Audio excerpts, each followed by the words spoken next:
This edition of Insider Intelligence from Comply FDA will provide an overview of the second quarter 2023 combination products report. Medical device regulatory trends for the second quarter increased for cGMP, packaging, and clinical activity. Pharmaceutical regulatory trends for the second quarter increased for cGMP and packaging and decreased for clinical activity. We begin with a top-line view of all pharmaceutical regulatory activity from third quarter 2021 through second quarter 2023. cGMP citations represent the largest compliance risk. Laboratory controls and environmental monitoring significantly contribute to the citations issued by regulators. The area of packaging not only includes labeling but also website information where product claims are made on organizational websites. The top-line view is then drilled into quarterly activity where trends continue to increase as FDA conducts greater numbers of on-site investigations. Production and process control remains the highest regulatory risk category for regulatory activity, followed by misbranding and website activity. Of particular note is the regulatory activity around COVID products as shown on sample observations.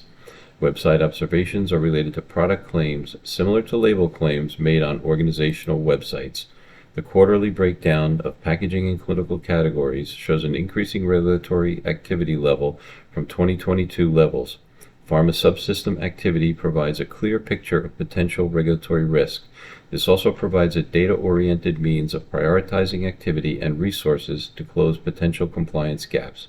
Using this data relative to associated risks supports the development and prioritization of internal audit plans as well as prioritization of audit corrective actions received from internal, customer, and notified body audits.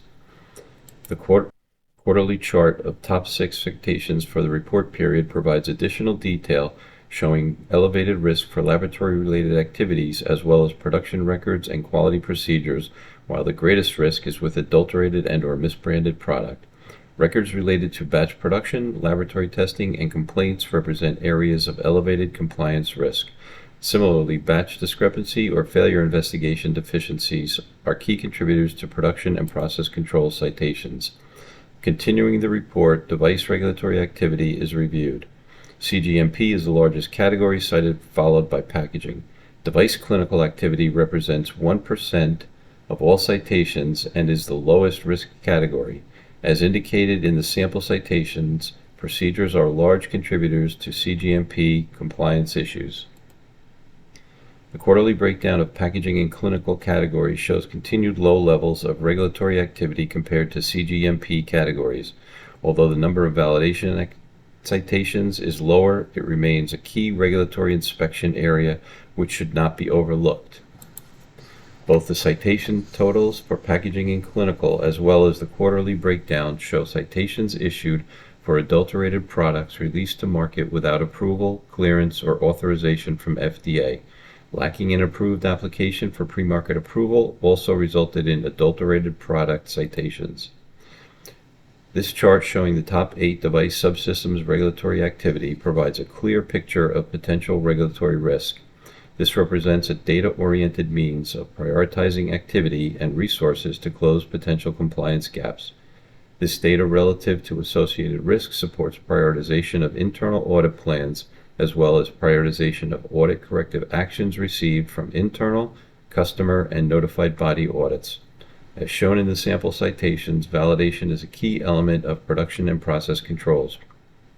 Design controls remain an elevated risk for regulatory compliance, which high-performing organizations proactively address.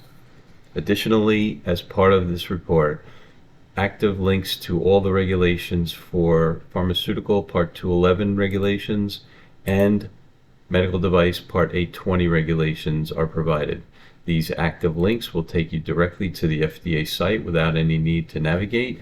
It provides content and some information with regards to details as far as the regulations are concerned. Similarly, warning letter links are provided for all the warning letters in the 2-year report period.